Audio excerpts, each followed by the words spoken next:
Accueillez la série tant attendue que vous avez tant demandé. Aujourd'hui, nous allons passer en revue toutes les étapes de la construction de la Volgati, dévoiler toutes les cartes et calculer combien d'argent a été dépensé pour sa construction au cours de ces 3 années. Je vais vous raconter des faits inédits et bien sûr, la toute première sortie en ville, bon visionnage. Le premier épisode consacré à la construction de la Volgati est sorti le 18 juin 2021, mais le travail sur cette série avait commencé environ un mois plus tôt, c'est-à-dire en mai 2021. Tout a commencé lorsque je suis tombé sur ce rendu amusant sur internet. Il s'agit d'une Moskvitch 412, croisée avec un modèle Bugatti plus ancien, la Bugatti Veyron. Eh bien, imaginez-vous que dès le départ, nous avions prévu de construire précisément ce modèle, cette symbiose exacte. À ce moment-là, nous n'avions pas vraiment d'expérience ni de compréhension de la façon de faire, mais nous avions nos mains, des connaissances et un grand désir. Et comme il s'est avéré 3 ans plus tard, c'était suffisant. Nous n'avions pas non plus vraiment d'argent pour cette aventure. C'est précisément pour cette raison que, dès le début, nous avons choisi comme donneur une Ford Probe, achetée démontée pour la modique somme de $1100. C'était les toutes premières dépenses pour le projet. À l'époque, c'est mon ami Valera, connu de beaucoup sous le nom de Valera l'Infatigable, qui a géré le projet. Ce n'est qu'après l'achat de la Ford Probe que nous avons commencé à discuter d'autres options de combinaison. De façon très basique sur Photoshop, nous avons esquissé quelques variantes et nous voulions sérieusement créer un hybride entre la Volga 24 et la Bugatti Chiron. Et ce n'est qu'ensuite que l'idée d'utiliser l'avant d'une Gaz 21 Volga nous est venue. Cela peut sembler une solution évidente, mais ce n'est qu'aujourd'hui que ça paraît ainsi. Il a fallu du temps pour en arriver là. Heureusement, c'est cette option que nous avons choisie. 3 ans plus tard, je peux dire que c'était vraiment le choix idéal. Au final, c'est un projet dont nous sommes très fiers. À ce moment-là, nous avons trouvé le donneur de Volga le moins cher et avons acheté cette épave pour $400. Je savais déjà à l'époque que 90% de cette voiture finirait à la casse. Mais c'était quand même plus simple et moins cher que de chercher toutes les pièces séparément. Pour anticiper un peu, je dirais qu'il ne reste absolument rien de ce donneur. Pas même un boulon, pas même un gramme.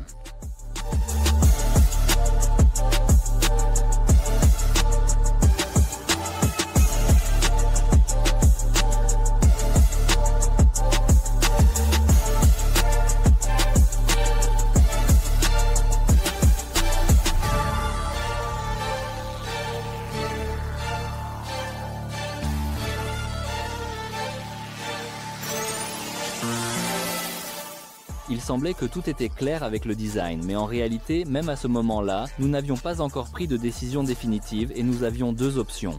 Les voici, l'une avec un toit de Volga qui rappelait un peu le design de Porsche et l'autre avec un toit de Bugatti, sur laquelle nous nous sommes finalement arrêtés. D'ailleurs, votre avis nous intéresse beaucoup. Que pensez-vous de l'autre option, celle avec le toit de Volga? N'oubliez pas d'écrire votre avis dans les commentaires. À ce moment-là, nous avions déjà installé l'avant de la Volga sur la carrosserie de la Ford, et il semblait que la moitié du projet était terminée. Si on m'avait dit à l'époque que cela prendrait 3 ans et demi et coûterait autant, je ne l'aurais pas cru. Et si j'y avais cru, j'aurais sûrement abandonné le projet. Mais à ce moment-là, nous ne le savons pas encore et nous travaillons courageusement sur la maquette de l'arrière de la Bugatti.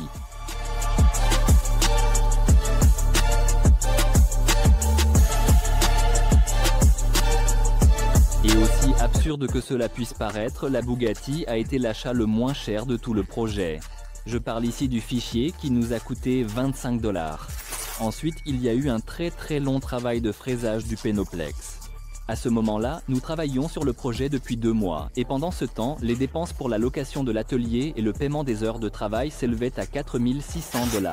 Le calcul ici est assez simple et approximatif. Tout au long des 3 années, le projet a été mené par un spécialiste et demi. C'est-à-dire qu'une personne consacrait tout son temps au projet, tandis qu'une autre aidait en fonction des besoins. Cela inclut également le montant du loyer de l'atelier. Les ateliers ont changé plusieurs fois au cours de cette période, et j'ai calculé le coût moyen sur ces années. Oui, c'est un calcul approximatif, mais il est très proche de la réalité. Je n'ai pas pris en compte la rémunération de l'opérateur et du monteur. Les dépenses mensuelles s'élevaient à $2300, seulement la rémunération des artisans et le loyer.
ce moment-là, nous avions terminé le travail sur la carrosserie en polystyrène extrudé, à partir de laquelle il était possible de prendre un moule. Les dépenses pour ce polystyrène et autres consommables ont été de 350 $. Ensuite, nous avons acheté un fût de résine, quelques rouleaux de mat de verre et commencé à façonner le moule. Les matériaux pour la fabrication du moule nous ont coûté 450 $.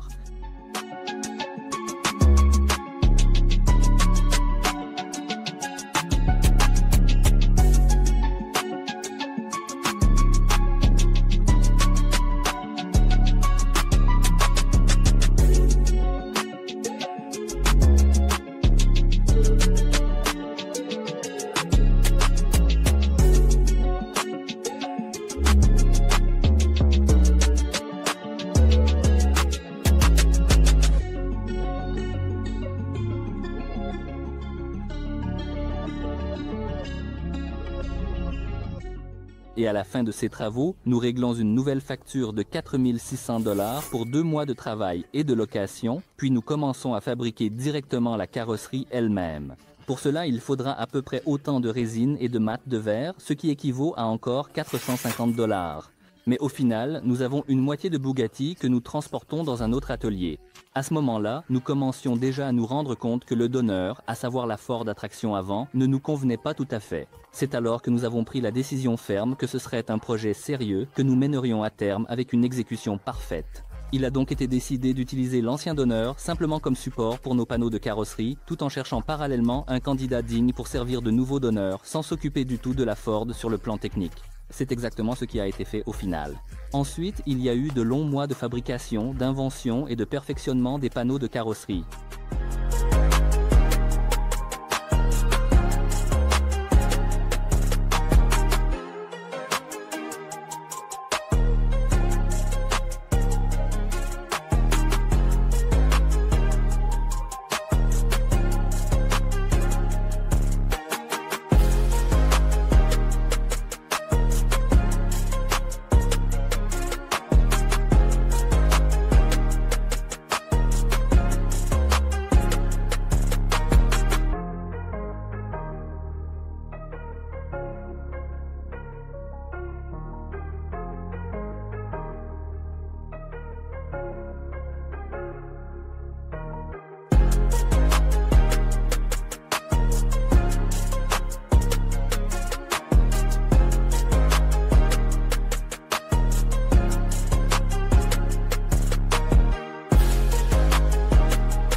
Le pare-choc arrière a dû être fabriqué comme un élément séparé. Nous l'avons découpé de la même manière dans du polystyrène extrudé, pris un moule et l'avons fabriqué en une seule pièce, après quoi nous l'avons assemblé avec la carrosserie principale. Ici, tout est relativement simple.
Mais avec l'aileron qui devait se lever et changer de position, il a fallu s'y atteler sérieusement. Au départ, nous l'avons fabriqué en fibre de verre et c'était un monobloc avec le pare-choc arrière. Nous avons décidé de ne pas faire d'économie sur la réalisation et de le rendre au plus proche de l'aileron original Bugatti. Nous avons étudié son fonctionnement avec des vidéos sur Internet et imaginé une façon de le réaliser. Nous avons utilisé des actionneurs linéaires et 1 mois pour réaliser ce mécanisme. Mais au final, nous avons obtenu une version fonctionnelle, capable de soulever sans problème le poids d'une personne.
De plus, à l'origine, la carrosserie ne prévoyait pas de capot ouvrant.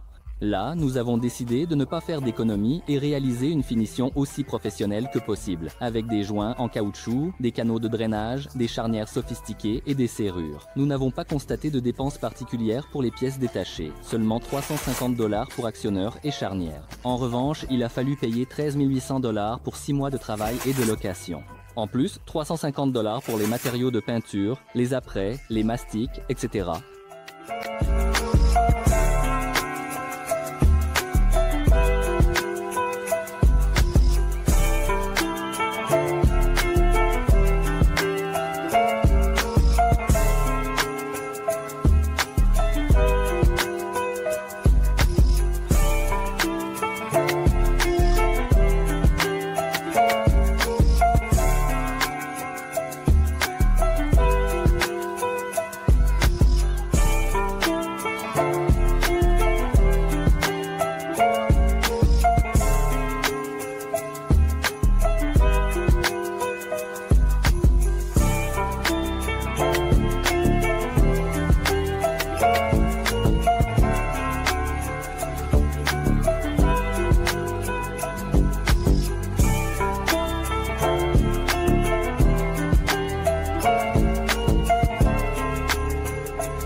À ce moment-là, nous avions déjà pratiquement tous les panneaux de carrosserie qu'il fallait ajuster au donneur final, qui n'était toujours pas trouvé. Finalement, une annonce pour la vente d'une BMW Série 6 accidentée en carrosserie E63 est apparue très à propos, ce qui nous convenait parfaitement, car le prix était nettement inférieur. Et nous n'avions pas besoin d'une carrosserie parfaite, car il n'en resterait de toute façon pas grand-chose. Mais la voiture ne démarrait pas, et c'était un vrai chat dans un sac.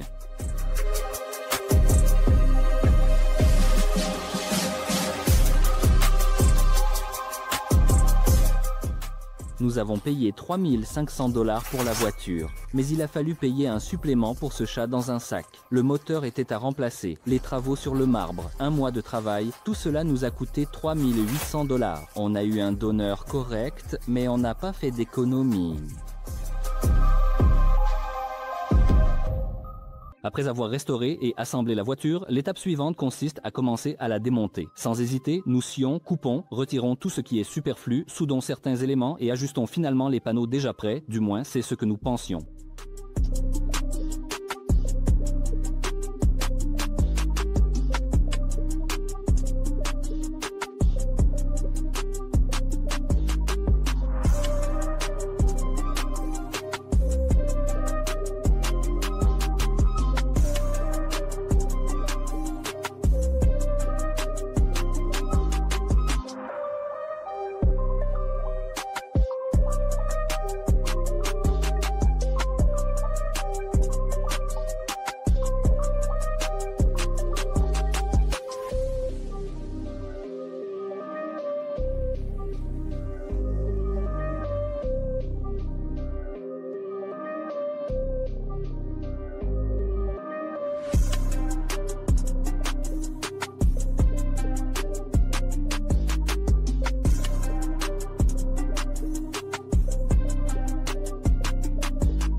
Au final, après avoir installé les panneaux principaux, il est devenu clair à quoi devait ressembler l'ossature porteuse.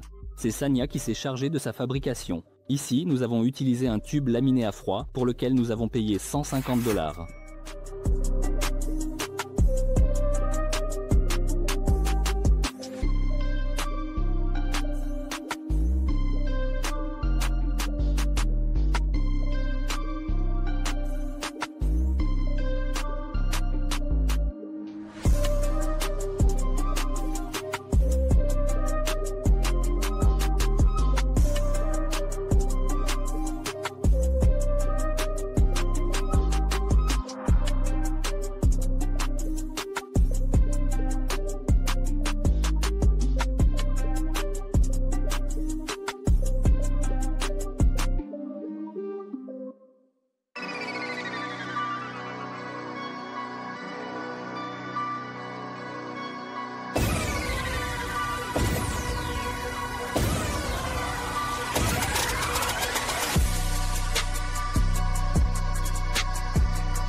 Pendant ce temps, Andriuka terminait l'apprêtage des éléments une nouvelle fois ajustés.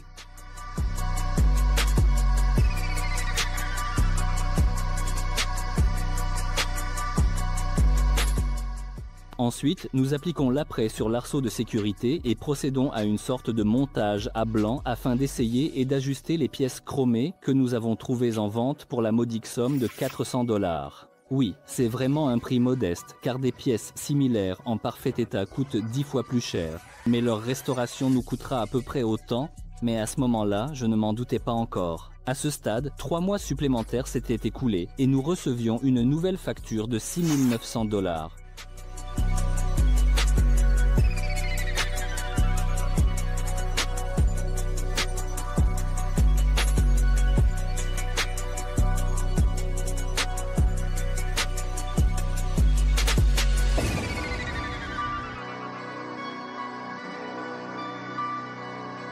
Aussi, Je propose de rappeler les principaux éléments dont la fabrication a demandé beaucoup d'efforts, de temps et d'argent. L'un d'eux, ce sont les feux arrière. Tout d'abord, nous avons sculpté un modèle maître en bois. Comme nous devons obtenir des feux creux à l'intérieur, nous réalisons 2 modèles maîtres pour chaque feu.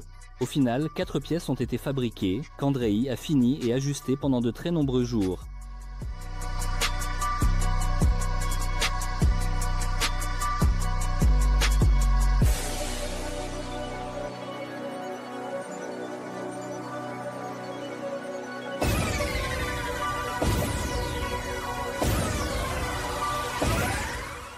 Au final, nous avons obtenu des ébauches parfaites à partir desquelles il faut réaliser des moules en silicone. Pour cela, nous les plaçons dans un coffrage et nous les recouvrons de silicone.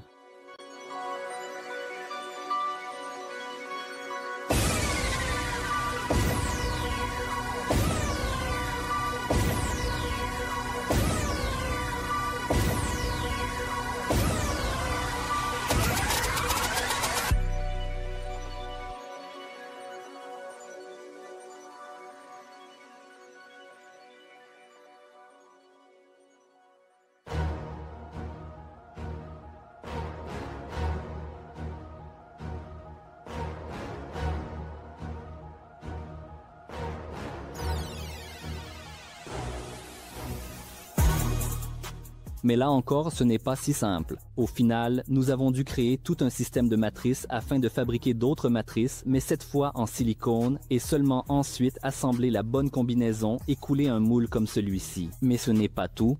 Dans l'original, ces 2 phares sont reliés par un élément central qui fonctionne comme feu de position. Et puisque ce dispositif existe sur l'original, nous devons aussi l'avoir sur notre version.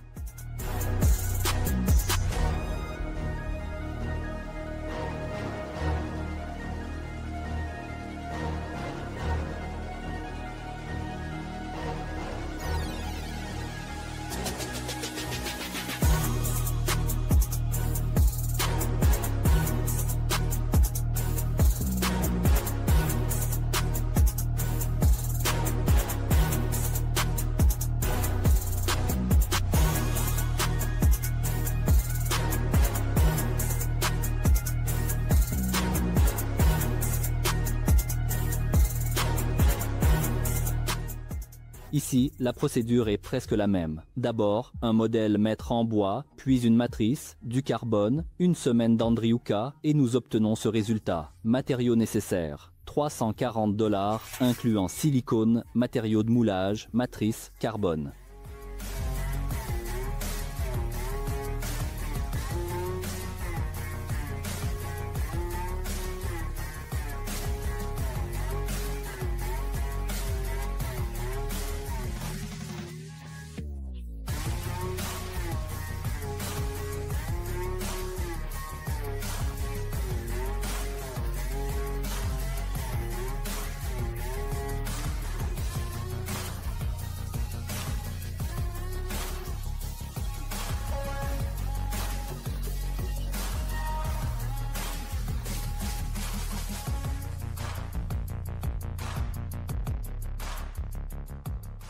Encore un fait intéressant, il existe une chaîne appelée GD Project. L'auteur y réalise des projets à partir de modèles réduits de voitures et il a inclus notre Volga-T. Il se trouve quelque part aux États-Unis où il est difficile de trouver des modèles de la Volga 21. À la place, il a pris une vieille Chevrolet qui ressemble à la Volga et il en a fait une merveille. Il nous a mentionné et ravi ses spectateurs. À notre tour, parlons de lui et laissons un lien vers sa chaîne et cette vidéo. N'hésitez pas à aller voir. L'élément suivant, pas des plus simples, c'est la pièce décorative en aluminium de l'échappement qui, à l'origine, se fixe dans le pare-choc. Pour cette tâche, Oleg, l'un de nos abonnés, nous a beaucoup aidé. Son atelier s'appelle Olega Customs et c'est vraiment un maître talentueux. Bien sûr, je laisserai le lien vers lui dans la description. Et il nous a laissé ce petit objet qui ressemble beaucoup à l'original. Et d'ailleurs, il ne nous a rien demandé en échange. C'est donc la première fois que le budget reste inchangé. Ensuite, il y a eu plusieurs mois de travail pas très visibles, mais néanmoins indispensables. Il s'agissait d'ajuster les jeux, de combiner les panneaux BMW avec les garnitures Volga, d'inventer des plaques, des charnières, d'adapter les poignées Volga aux serrures BMW, d'appliquer l'apprêt, de rétrécir, raccourcir les portes et de 1000 autres tâches hors champ. Au final, tout cela a encore duré environ un an, soit 27 600 $ pour le travail et la location, plus 3 250 $ pour divers consommables et matériaux au cours de cette année d'ajustement. Ce ne sont pas des chiffres inventés, mais uniquement ce qui a été constaté et consigné dans la liste.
Au final, lorsque nous avons obtenu une carrosserie à peu près assemblée, nous avons de nouveau décidé de nous compliquer la vie et de réaliser un petit mécanisme simple, un analogue du mécanisme de Rolls-Royce. Sauf que dans notre cas, c'est un cerf qui se trouve à l'origine sur la Volga qui va se cacher et sortir. Pour cette idée, Sacha Makarski nous a beaucoup aidé et n'a rien demandé en retour. Nous n'avons eu à dépenser que pour les consommables, soit 120 $. Et au final, nous avons obtenu cette beauté.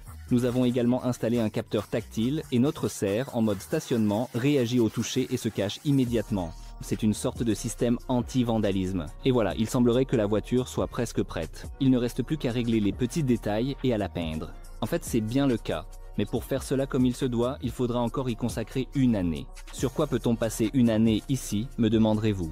Installez-vous, je vais vous expliquer. En fait, la plupart des pièces ont été modelées et ajustées directement sur place, et avec le temps, par exemple, les ailes ont accumulé des dizaines de kilos de mastic et en réalité, ce sont plutôt des sculptures que des éléments de carrosserie. Bien sûr, cela ne nous convient pas. Et maintenant que la forme est prête, nous en prenons un moule afin de fabriquer de nouvelles ailes légères et correctes.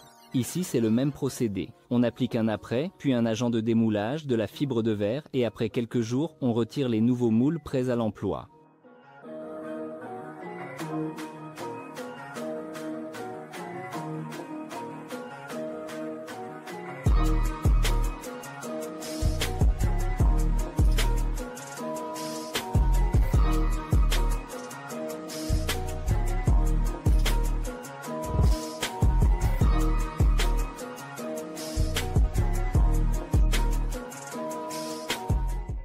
Et encore quelques jours plus tard, nous sortons de ces moules des ailes toutes neuves et correctes, puis nous établissons un devis de 120 $ pour le matériel.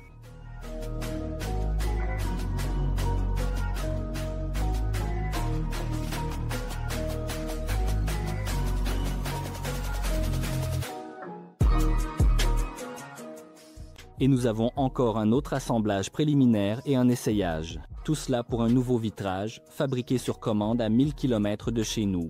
Au final, nous avons dû remplacer tous les vitrages et avec toutes les modifications, essais et erreurs, cela nous a coûté 1500 $. Ensuite, nous avons attaqué la partie technique. Nous modifions le goulot du réservoir d'essence et déplaçons la conduite, car nous avons changé son emplacement. Là aussi, il a fallu des modifications importantes et ce travail a pris une semaine.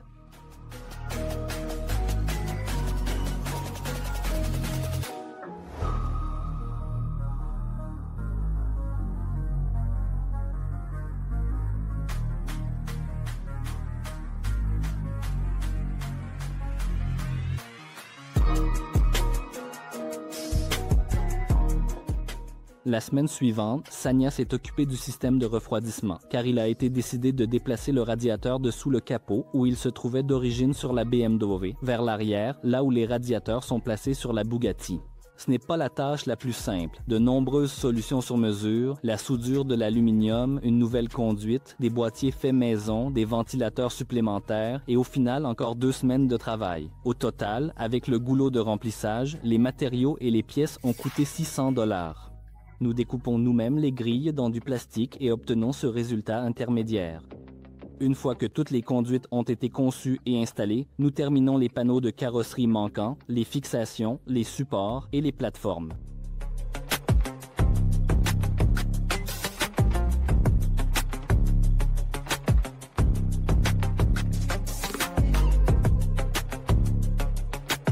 Et après encore 2 semaines, nous nous attaquons à la suspension. Là non plus, ce n'est pas si simple et nous avons dû commander une suspension pneumatique sur mesure car aucune des options existantes ne nous convenait.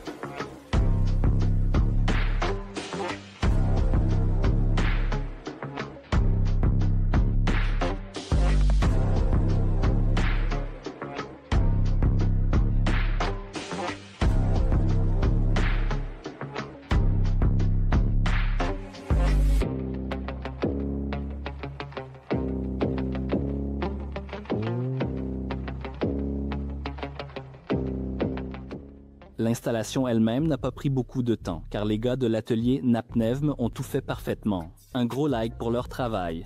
Je les recommande sans hésiter. Pour finir, nous marquons la bouteille sur notre nouveau jouet. C'est un marqueur de chez Watson. C'est vraiment génial. Lien du test en description. Au final, ce système fonctionne ainsi. C'est génial. Mais pour ce plaisir, il a fallu débourser environ 3000 $ rien que pour la suspension. Ensuite, nous avons dû casser la tirelire pour les roues. En fait, aucune roue standard ne nous convenait, car le départ des roues arrière est très important, donc il a fallu les commander sur mesure. Au final, pour 4000 $, nous avons obtenu ces magnifiques roues larges de chez Power Wheels. Ensuite, encore 1000 $ ont été dépensés pour les pneus. Et voilà le résultat, une telle beauté. L'étape suivante est l'un des moments les plus attendus, l'assemblage de la partie arrière de la Bugatti. C'est une étape très symbolique, car jusqu'à ce moment-là, on n'avait pas du tout l'impression qu'il s'agissait d'une seule voiture, mais plutôt de 2 moitiés séparées. Après l'assemblage, il a encore fallu 1 semaine d'ajustement et de finition.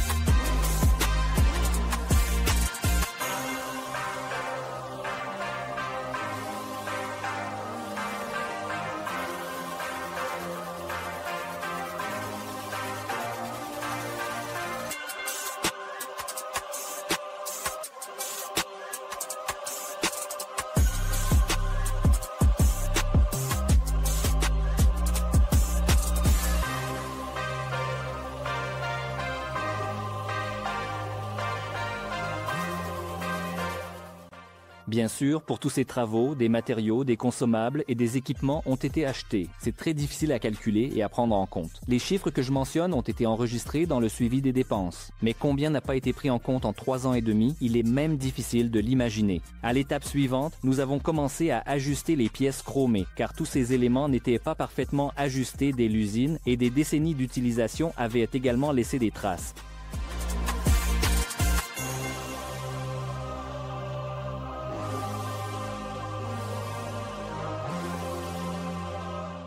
Au final, il a fallu quelques semaines pour les ajuster, les modifier et les redresser, après quoi nous les avons emballés et envoyés pour un rechromage, un véritable chromage galvanique. Au final, cette opération nous a coûté 3 500 $.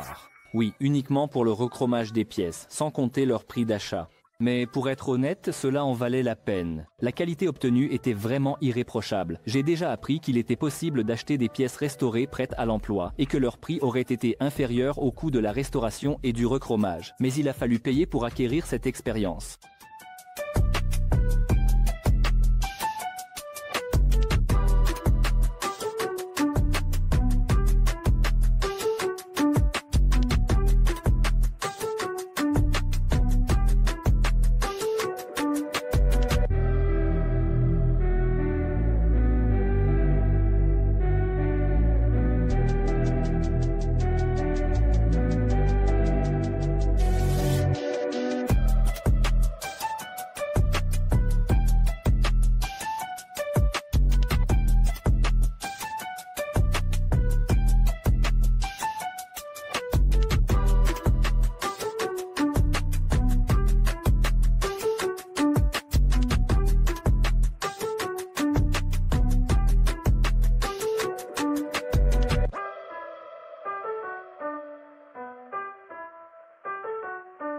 Au final, 9 mois de plus se sont écoulés et nous en sommes à l'assemblage préliminaire. Nous installons le chrome coûteux et nous nous préparons à évaluer le résultat. Mais, comme vous le savez, ce qu'il y a de plus précieux et coûteux, c'est le temps des spécialistes, de vrais experts. Si l'on traduit cela en chiffres, cela fait 20 700 $ de plus pour 9 mois, loyer inclus.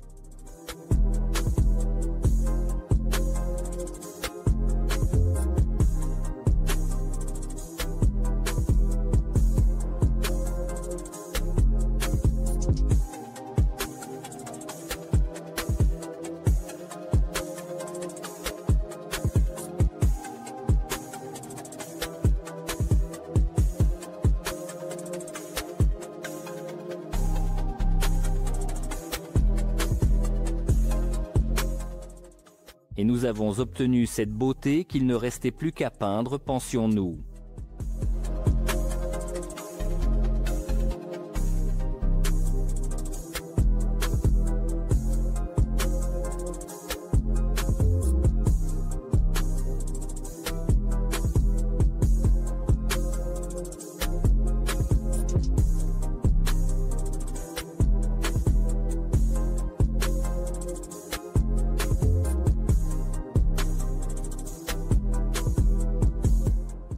C'est précisément à ce moment-là, au mois d'août, que nous avons discuté avec Andrei du plan à venir et estimé qu'il nous faudrait encore 1 mois pour préparer la peinture. Mais en réalité, cela a pris 4 mois de plus. En fait, chaque millimètre de la voiture nécessitait des ajustements, car au fur et à mesure, de nombreux éléments et fixations supplémentaires étaient inventés et conçus.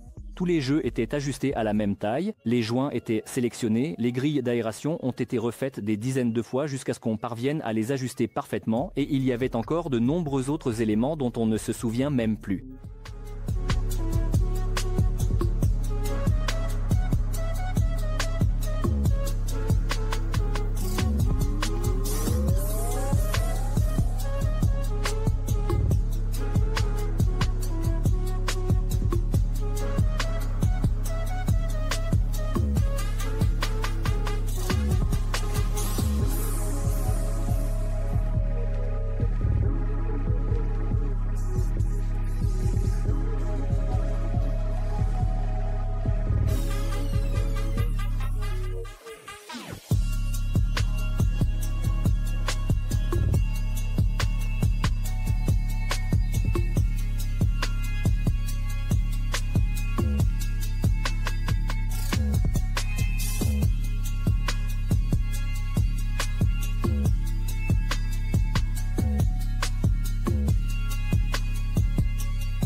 Je pense que beaucoup auront des doutes sur mes calculs. Comme je l'ai dit, c'est une estimation assez grossière des dépenses, mais elle est très proche de la réalité. En tenant compte des centaines de petits achats, de consommables et de dépenses imprévues, le chiffre réel sera sûrement supérieur à celui que vous voyez à l'écran. On peut également vérifier l'exactitude de mes calculs en se basant sur toutes les séries publiées, dont la première est sortie il y a 3 ans et demi. Et pendant tout ce temps, on a vraiment travaillé sur la voiture. Et finalement, nous sommes arrivés à la peinture finale. Profitons ensemble de cette séquence.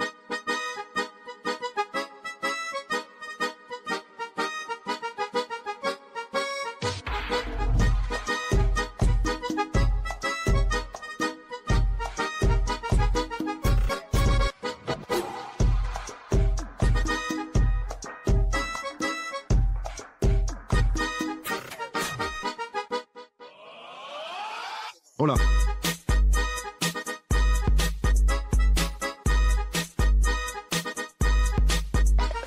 Nous avons eu vraiment beaucoup de chance avec la peinture que nous avons trouvée, et elle ne nous a presque rien coûté du tout. C'était une excellente affaire. Les peintures et vernis nous ont été fournis par les gars de Arsabi, nos amis qui vendent d'excellents matériaux. Bien sûr, nous laisserons le lien. Et la cabine de peinture a été gracieusement mise à disposition par Denise Avtobogov. C'est d'ailleurs lui qui a aussi poli la voiture entièrement gratuitement.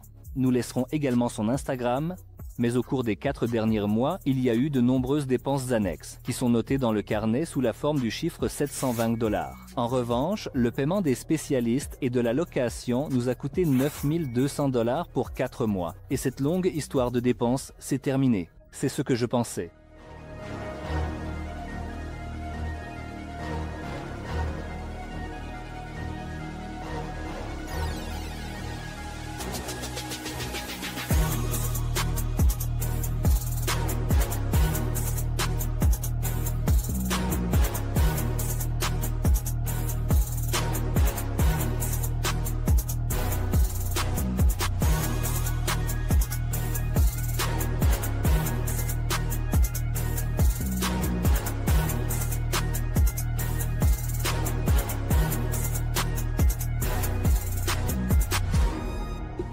À l'étape suivante, nous avons entamé le processus difficile de tentative de légalisation. Pour cela, la première chose à faire était d'obtenir une autorisation d'expertise auprès de la police locale de la circulation. Ensuite, nous voulions emmener la voiture à l'Institut de génie mécanique à Minsk. Mais d'abord, direction la police de la circulation, nous y sommes allés. Comme vous voyez, la voiture a des plaques d'immatriculation, car c'est une BMW, mais avec une carrosserie différente, elle est enregistrée, assurée et c'est légal. Bien sûr, nous ne comptons pas rouler longtemps ainsi, mais nous avons tout de même décidé de parcourir un petit tronçon de route. Nous raconterons forcément la suite de l'histoire de la légalisation sur la chaîne, si nous parvenons à réunir l'argent nécessaire et à lancer le processus. Alors, nous avons amené la voiture sur le parking de la police routière. Nous allons maintenant parler avec les inspecteurs.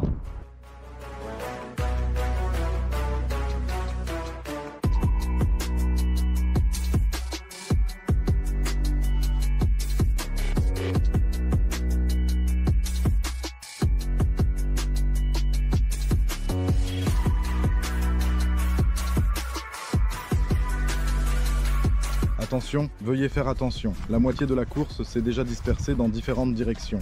On nous a dit que le numéro VIA n'était pas visible et qu'il fallait enlever l'aile. Nous allons nous en occuper rapidement maintenant. À démonter la voiture ici sur le parking. Les gars ont dû démonter un peu la voiture ici pour que l'inspecteur puisse accéder au code 20. Il se trouve juste ici. On peut le voir, mais c'est plus pratique de le vérifier quand l'aile est enlevée. C'est pourquoi pour l'instant, nous sommes restés figés dans une position d'attente.